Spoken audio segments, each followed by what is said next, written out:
So this is my main working altar. I usually do not photograph this or take pictures of it. However, I decided to go ahead and do that this time as I'm getting ready to change everything up at the beginning of the week. I usually do a change out and a cleaning of my altar and tools once a month. Usually it corresponds with either the end of the month, the full moon, or the new moon. I am actually going to be doing this, cleaning it off at the beginning of next week. So I thought I'd go ahead and just do a filming now. And that's going to correspond with the new moon as well as the eclipse, which I'm really excited about. So anyway, real quick tour of what I've had on there and what I've been working with this month. I have, well, first of all, every witch has to have her mirrors, and I have several little ones too. I also have my talismans up there, my serpent, my white wolf, my crow, and my bear. Those were all painted by a talented young lady that I know, Abby Rubin, and those are mainstays. They stay there all the time. So if we come in here, I've got a selenite tower back here. I always have a decanter of moon water. This was done during the last full moon, and I usually collect several vessels, and this one is full right now, and I can actually pour more into it as I go from my other ones. I work a lot with animal spirits, so I almost always have antlers on my altar, and some type of furs and things. So I do have fox fur. Fox is one of the ones I always am working with.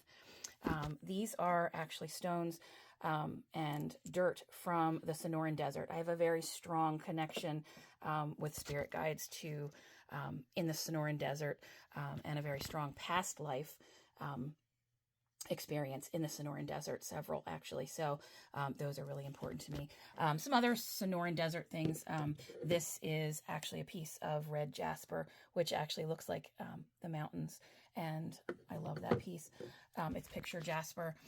It looks like the mountains out there, and Superstition Mountains is one of my favorite things, and again, that's where I have this connection to. I always have vessels on here. And candle holders. This is actually a candle holder, but I also alternatively use it to hold some of my vessels, that we use in spells for goddess and for water. The vessel is a symbol of the goddess because it's an open vessel, which, like our womb, is an open vessel. And then I have my chalice that I fill with water. As far as that goes, I have my feathers. Always have feathers. They're always different. Those are a symbol of air. And I have plenty of rocks and crystals that are also symbolic of the earth. This is a piece of selenite from the Sonoran Desert. So it's really important to have things that resonate with you and things that you're symbols of things that you're working with in your spells and things. Bear claw, I have a big connection to bear. Let's see. Buddha. I do have a Buddha here. I actually have two Buddhas. There's my other little Buddha. Lots of protective crystals, tourmaline. I showed you the selenite, and I always have lots of fluorite on there. That's a lepidolite right there. I always have lots of bells. I'm going to switch so I don't have a shadow here.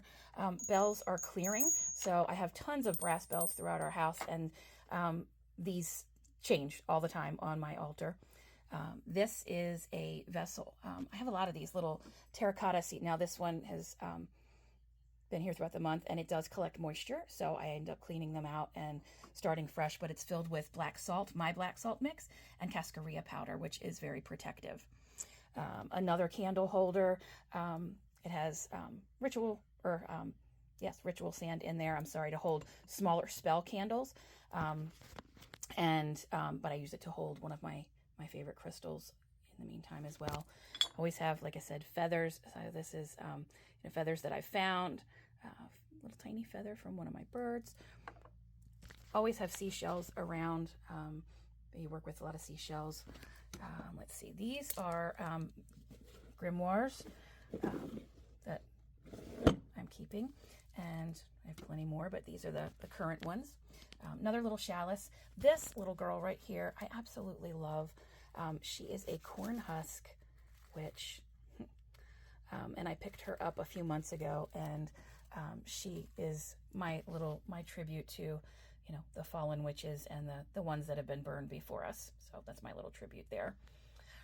Always have a vessel to burn. Actually, several are on here. Vessel to burn things. Spoon, brass spoon. For salts, I also use it to snuff candles.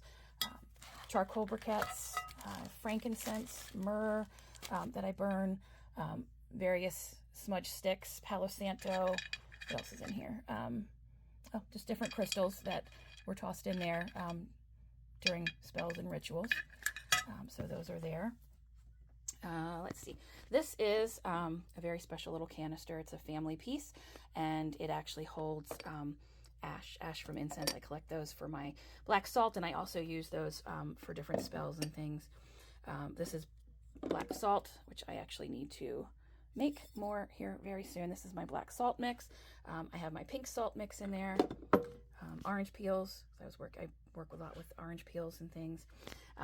This, my little deer as one of my working spirit animals, and little boxes filled with lots of little herbs and little things that I'm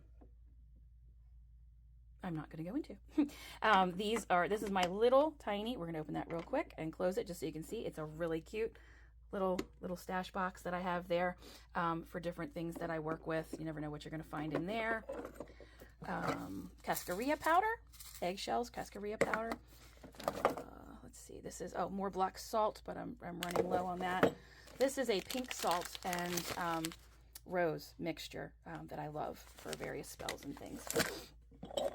Mortar and pestle, and I have another mortar and pestle actually down below. Matches. Let's see, a geode that I was working with.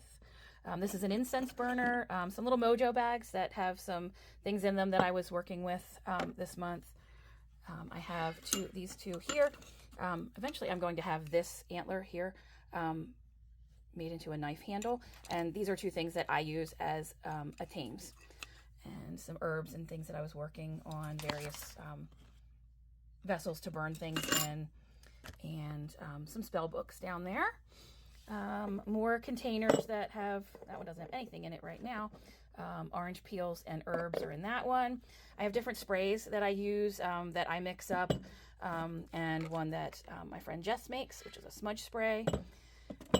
Ritual sand for incense and things like that. Just holds up candles if you have too big of a candle holder, that kind of thing. And then let's see, what else?